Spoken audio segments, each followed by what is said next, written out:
미래한국연구소도 뒤늦게 영수증을 이렇게 조작해서 발급을 한 거를 의심을 하는데 제가 확정은 못했어요. 그래서 지금 저도 제가 증거가 없고 강혜경 씨가 얘기한 거예요. 강혜경 씨가 스픽스에서 얘기한 거는 이렇게 얘기를 해요. 대선 때 돈을 빌려요. 누구한테? 향후에 지방선거에 나갈지도 모르는 사람한테 돈을 융통했다고 본인이 얘기를 해요. 그런데 제 선거 보존 비용에서 그걸 갚았다고 그래요. 왜 갚아야 돼요? 그 선거 보존 비용은 강혜경 씨가 4,700을 진짜 넣었고 썼다고 치면 5천만 원은 정치자금 계좌에 남아있어야 되는 거예요. 이거는 저한테는 횡령이지만 강혜경 씨가 정치자금법을 어긴 거예요. 그러니까 이 강혜경 씨는 대한민국 역사상 정치자금법의 그 위반이라는 거는 다 섭렵을 한 거예요. 그거는 저랑은 상관없어요. 그건 공법 위반이에요. 그렇기 때문에 더불어민주당이 강혜경 씨를 공익제보자를 하면은 그거는 공익제보에 대한 모욕이고 더불어 조작당이 되는 거예요. 제2의 김대엽이를 만들어 갖고 대선 불복 운동을 지금 하는 거예요. 지금 이제 문제가 되고 있는 것, 의혹을 많이 받고 있는 게 사실 명태균 씨와 대통령의 통화 녹음 육성 공개 파일 있지 않습니까? 그런 거에도 의원님 이름도 나오고 또 명태균 씨가 의원님과 통화하면서 사실 좀 말씀드리기 죄송합니다만 호통 아닌 호통 같은 내용들 이런 것들이 공개가 됐는데 어떻게 생각하십니까?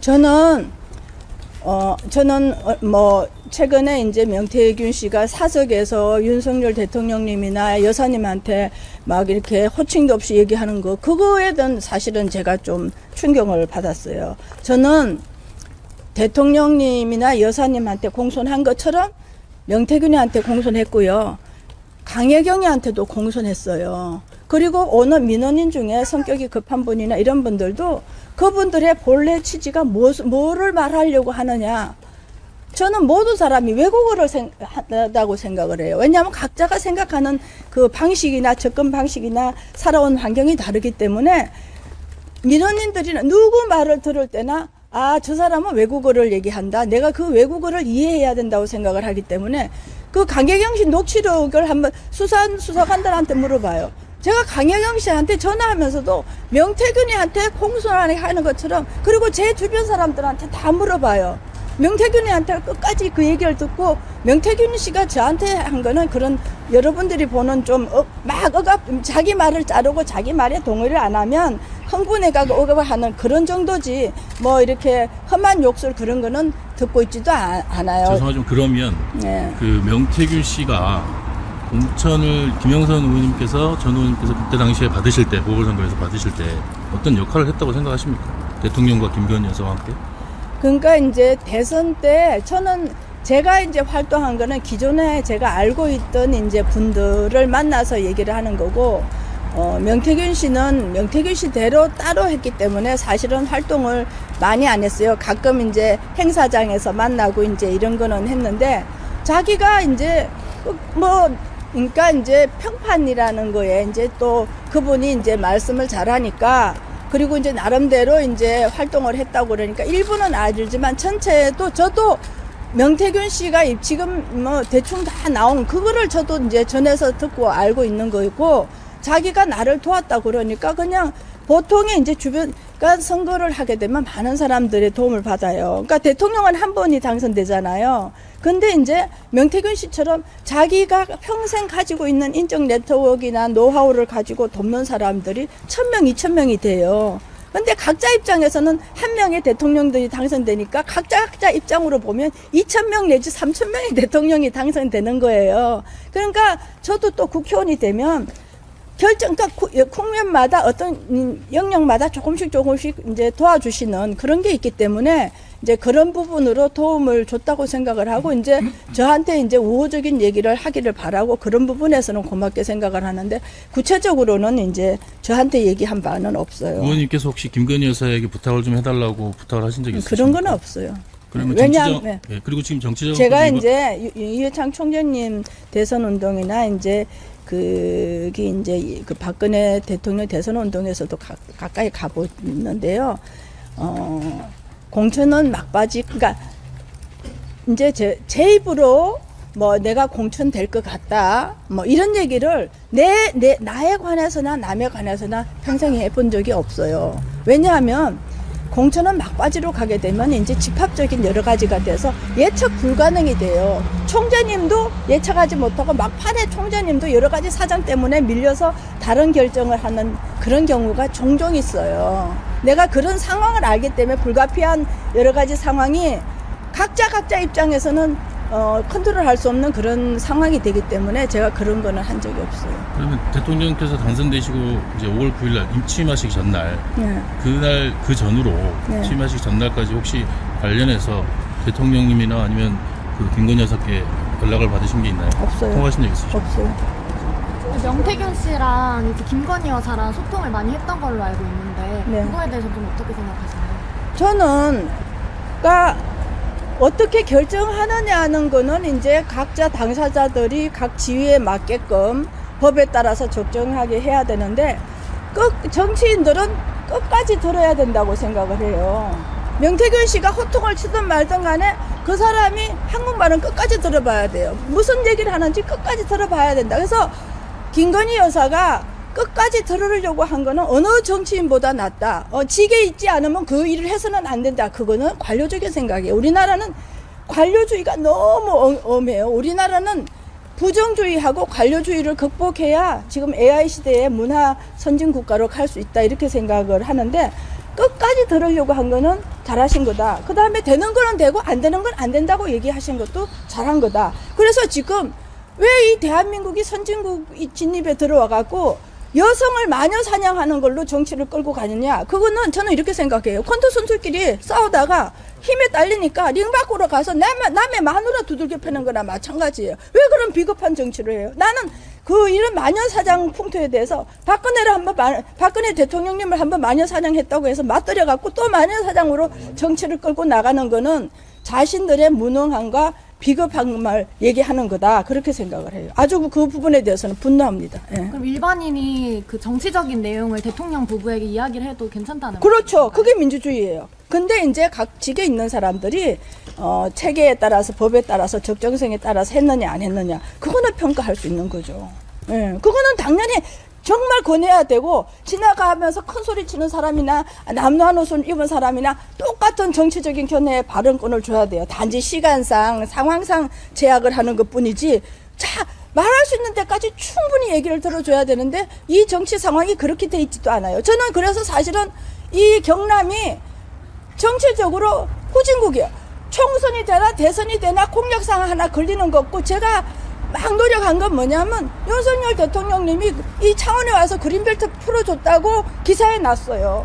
그린벨트 풀어달라고 막 쫓아다니고 국가산단은 경남이 2개를 신청했는데 김해가 농지 가운데 있는 거를 신청을 했어요. 그래서 제가 경남은 이거 하나뿐이다. 국가산단 원래 예정이 없었어요. 그러니까 명태균이가 기여한 건 뭐냐 하면 제가 몰랐어요. 그 국가산단 선정한다는 거. 근데 명태균 씨가 어디서 뒤지는지 막 자료를 그 다음에 정치에 관해서는 빠삭하게 기억을 하고 있는 거예요. 그러니까 무슨 얘기를 하면은 그 친구는 다 기억을 하고 있고 나는 막 내 하는 일에 바빠갖고 군데군데 생각하고 있으니까 이제 말빨이 센 건데 그 국가산단을 갖고 와서 해야 된다라는 거 하고 이제 제가 기여한 거는 원래 그러니까 이제 창원시하고 경남이 그 부분에 대해서 적극적인 의지를 갖고 있지 않을 때 적극적으로 의지를 가지라는 거 하고 원래는 이제 창원시가 창원대 뒤쪽에 몇만 평을 이제 하려고 했는데 내가 그거는 연구하는 사람이 편할지는 모르지만 창원이나 경남의 확산성이 적다. 게다가 이제 대통령께서 이제 그린벨트 풀겠다 그러고 안 푸니까 원래 저쪽에 북면 쪽에 그린벨트 풀어야 된다. 풀고 산업단지 만들어야 된다는 게 제가 여기 일하기 전에부터 있었기 때문에 북면에도 해라 이렇게 한 거고 대산면은 거기가 교통요지인데 농지로 묶여갖고 발전이 없어요. 앞으로 그 진해신항이 엄청 발전할 텐데 거기를 물류단지로 해외 물류단지로 하고 싶어서 대산면을 넣으려고 엄청 그래서 제가 이제 기여한 거는 거기 이제 국토부에다가 대산면 넣어달라고 부탁해갖고 거기에 실사를 2번 나오게 한 거. 그 다음에 이제 명태균 씨가 이제 그게 막 저기 진전이 잘 안 되니까 국회의원들한테 좀 그 동의서를 경남은 이거 하나뿐이니까 동의서를 받는 게 좋겠다. 그 아이디어는 줬어요. 그러니까 명태균 씨가 가끔 그래도 끝까지 들어보는 게 그런 정보를 갖다 준다든지 그런 아이디어를 갖다 준다든지 그거는 이제 내가 고맙게 생각하고 저나 대통령이나 또 정치인들하고 명태균 씨하고는 달라요. 명태균 씨는 일반 시민이에요. 예? 우리가 통상적으로 하는 거하고 그분은 해야 되는 의무가 없는데도 한 거기 때문에 제가 누구한테나 존경하듯이 그분 말을 끝까지 들어주는 거예요. 그리고 저도 아닌 건 아니다. 인거는 이다. 이제 그렇게 얘기를 하는 거예요. 근데 좀 명태균 씨 일반 시민이라고 하신 것처럼 일반 시민 그 신분인데 산단 과정이나 이럴 때 같이 보고받거나 하신 건 아니라는 거예요? 그 창원 산단 선정 과정. 창원 산단을 내가 이제 굉장히 자주 내려오는데 창원 산단 때문에 보고받은 거는 한 번인가 그래요. 같이 보고받으신 거예요? 아니 내가 보고받은 것 자체가 실제로 한 번인가. 왜냐하면 나도 바쁘고 거기도 바빠요. 그러니까 기본적으로 창원시가 추진을 하고 경남도가 하는 건데 이제 초반부에 그게 이제 제가 창원제 뒤만 해갖고는 확산 효과가 적다. 이거를 이제 북면까지 그리고 이제 욕심을 내서 대산면까지 해달라고 요구를 할 때 했는데 그때 이제 와서 이제 저는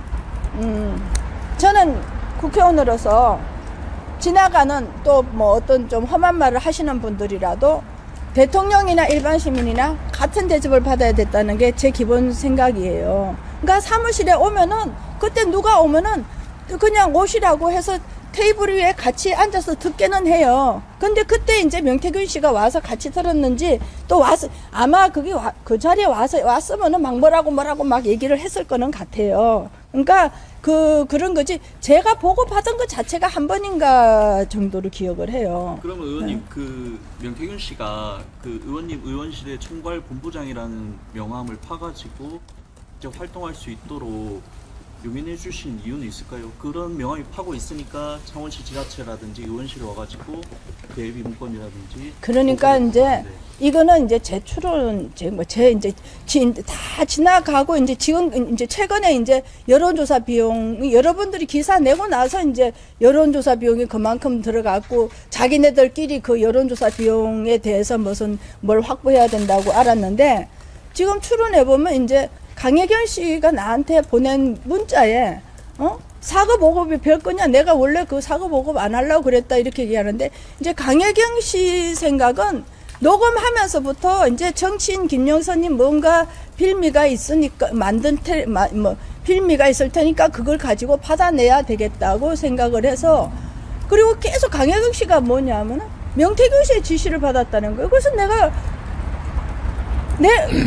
명태균이가 너를 임명을 했냐? 명태균이한테 월급을 받았냐? 근데 명태균 씨가 아니라 강혜경 씨가 또 뭐냐 하면은 자기가 회계 책임자라고 자기가 도장 찍었다니까 자기가 정권이 있다고 저한테까지 그렇게 얘기를 했어요. 그러면서 명태균 씨 지시는 받았다고 그러니까 강혜경 씨 스스로는 그리고 그거는 이제 임명이 되면은 회계를 담당하는 공무원으로서 그러니까 공적인 자기 직무인데 이분은 이제 돈 받아가는 거가 이제 주된 직무라서 했는데 제 입으로 총괄 본부장이라고 얘기해 본 적이 없고 어떻게 됐냐면 그 보궐선거 때 나이가 많으신 분들은 고문 그러니까 막 75세 이상 80세는 고문 75세에서 제 나이 위까지는 자문 그 다음에 제 밑에 있는데 이제 좀 정치적인 경력이 있는 분은 위원장 그 다음에 이제 좀 활동하는 사람들은 본부장인데 제 기억으로 이제 그 후에 보좌관을 한 이희철하고 이제 조혜국 이런 사람을 보좌관으로 하는데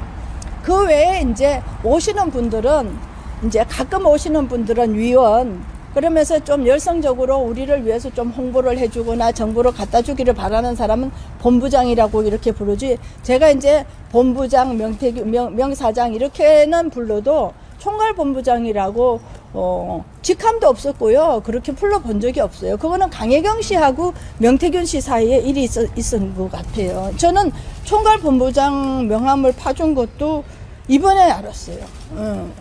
왜냐하면 나도 내가 뭐 내 명함도 내가 잘 안 하고 다니는데 내가 뭐 직원들 명함 어쩌고 저쩌고 그거는 사실 보고 받지도 못하고 몰랐어요. 그 예. 민주당에서 공개한 육성록은 그거는 혹시 들으신 적 없으세요, 의원님? 뭐 육성 녹음 오는 거. 그 윤석열 대통령이 김영선 해줘라 이거. 아니요, 뭐, 그러니까 나한테 뭐, 자기가 뭐 열심히 했다고 그러니까, 근데 뭐, 사실은 보궐선거 공천 받으려 그러면은 뭐, 명태균 씨는 정치적인 경력이나 이게 없고, 정치 환경을 이루고 있는 사람들은 따로 있어요. 예. 그럼 명태균 씨가 5월 9일 날 취임 전에 대통령께서 명태균 씨하고 통화해서 지금 공개된 녹음 파일 말고 다른 거와 관련돼서 김건희 여사라든지 아니면 다른 분들과 관련해서 대통령님이나 그 두 분과 통화한 내용을 의원님 앞에서 자랑 삼아 얘기하거나 한 적은 없나요?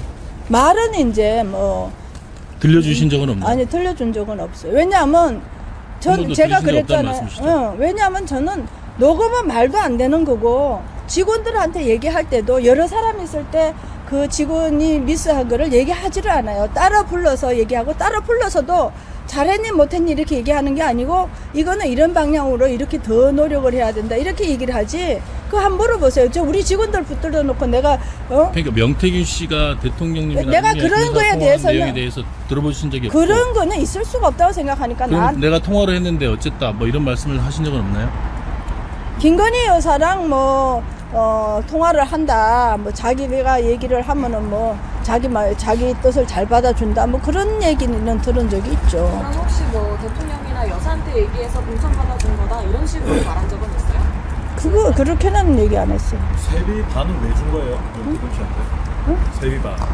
아니 강혜경 씨 반을 준 게 아니고요. 돈 되는 대로 그 강혜경 씨가 뺐는데 10만 원 입금한 것도 있고 20만 원 입금한 것도 있어요. 그러니까 초반부에는 1,000만 원, 2천만 원 더 주면 될 줄 알았어요. 그러니까 근데 뭐 돈 빨리 갚아요. 저가요 뭐 돈 줘야 되는 게 있으면은 일주일 약간 2, 3일을 안 넘겨요. 그때 명태균 씨가 정확하게 절반을 달라고 했잖아요. 그 절반이 그 무슨 나는 그런 얘기 들은 적이 없어요. 근데 없고 이미 7월 27일에 강야경 씨가 가져가면서 자기가 받아가야. 그리고 그게 내가 이제 보통 이제 얘기 안 하는데 강야경이가 지출명세서를 달라는데 안 주니까 이 후반부 가갖고는 내가 그리고 아니 갚을 의원님이- 아니 들어보세요. 갚을 만큼 갚았는데도 그 다 갚았다 소리 안 해서 내가 이제 그때는 전화해갖고 아니 아직도 이게 남았냐 명세서를 주라. 그 다음에 또 한두 달 되고도 안 해서 줘라 해서 그게 녹음에 남아 있을 거예요. 예. 그러니까 저의 최대 변호는 뭐냐?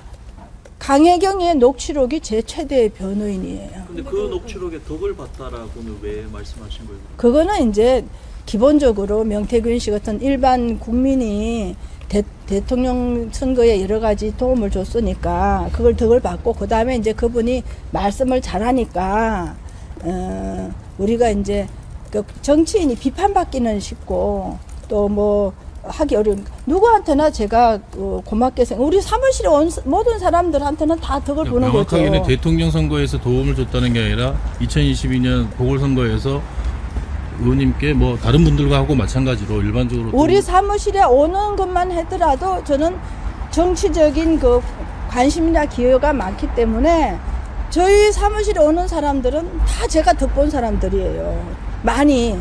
명태균 씨가 영부인한테 계속 의원님 이름 거론하면서 이야기를 했잖아요. 공천 관련해서. 그거가 문제가 된다고는 생각 안 하셨어요? 그거는 예를 들면은 그거가 왜 문제가 돼요? 결국에는 근데 이제 보세요. 명태균 씨가 그런 얘기하는 거는 국민 누구나 할 수 있는 일이에요. 근데 과연 그러면 과연 여사님이 국민 누구나 통화를 직접 할 수 있는 건 아니잖아요. 아니 그거는 이제 전화 받는 사람의 이제 취사 선택의 문제지만은 누구나 그런 얘기를 할 수 있는 게 민주주의예요. 심한 얘기도 아니 국방 외교 정책에 관해서 국방 특보 외교 장관만 얘기할 수 있다는 거야말로 관치에 물들은 생각이에요. 무슨 얘기도 할 수 있어요.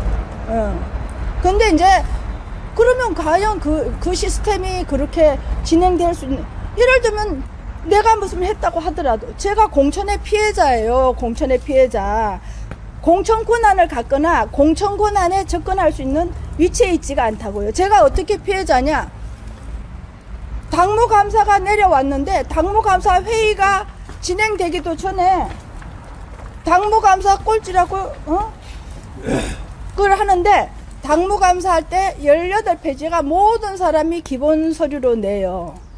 그런데 저한테 온 당무감사가 충북도당에 있는 박병 모식인데 기본 자료만 가져가고 보충 자료를 안 가져가요. 근데 얘기 들어봤더니 그때 당시에 사무총장이 이철규 총장인데 이철규 총장도 한 무더기 갖다 내고 다른 의원들도 다 한 무더기 갖다 냈는데 제가 듣기로는 나중에 당무감사의 하위 제가 10% 왜 10%인 줄 알아요?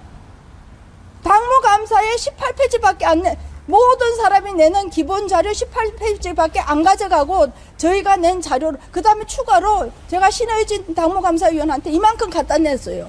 그런데 어느 당무감사위원이 그거 못 받는다고 얘기를 해놓고 나중에 어느 국회의원들이 내는 그 당무감사 18페이지밖에 안 냈다는 게 하위 10%의 근거예요. 지금 그 말씀은 2024년 선거를 말씀하시는 거죠? 그러니까 22대 국회의원 선거 말씀하시는 거죠? 2024. 그러니까 제가 무슨 저나 영부인님이 무슨 공천심사 시스템의 권한을 갖고 있거나 뭐 그거에 관해서 무슨 뭐 영향을 미칠 수 있는 지위에 있으면 되는데 그리고 제가 이제 저도 이제 잘 몰라요. 2024년에 저는 이제 보니까 기자분들이 주는 걸로 보면은 이제 이제 한동훈 위원장 오면서부터 이제 그 용산하고 이제 당하고는 완전히 그때부터 적대적인 관계인 것 같더라고요. 그 예비 후보자들이 받는 자리 있잖아요. 예비 후보자들한테 공천 대가로 돈 받았다는 그 혐의 관련해서는 그 자리에 같이 있었다고 하시는데 명태균 씨가. 저는 전혀 알지 못하고 그거는 뭐 그거는 이제 그거는 스픽스를 보세요. 강혜경이가 이렇게 얘기를 해요. 대선 때 그때는 뭐 지방선거 나간다 안 나간다가 정해지지도 않았어요. 누가 대통령이 되는지도 정해지지 않는데 그때 용통을 했다고 얘기를 해요. 그리고 보존비용 등에서 갚았다고 그래요. 아니 근데 여러분들도 다 알지만 지방선거하고 이거 저기 대선하고 이거 하고 그렇게 얘기하면은 지금 이제 국민의힘이나 민주당이나 다 대선 때 일정한 역할을 안 한 사람들이 거기에 들어가 있는 사람은 얼마 안 될 거예요. 그 사람들이 나보다 더 심한 혐의를 받는 거예요. 그러니까 전혀 그건 인간 사회에서 이게 너무 이게 그러니까 첫째는 강영길 씨가 뭐라고 다 이제 처음부터 이제 녹음하면서 여러 가지 불법 행위를 했는데요. 그거는 정치자금법상 있을 수 없는 여러 가지를 그 외에도 여러 가지가 있어요. 돈이 있어요. 예, 있는데 그리고 저도 기사를 보고 알은 거예요. 기사를 보고 오마이뉴스에서 2천 얼마인데 강혜경 스스로가 뭐 미래한국연구소 그 비용으로 이게 돈을 미래한국연구소에서 돈을 넣기도 하고 빼기도 하고 막 오만 걸 다 했는데 그거 자체가 정치자금법 위반이에요. 그 창원 의창 유권자들한테 한 말씀 부탁드립니다. 제가 이제 저는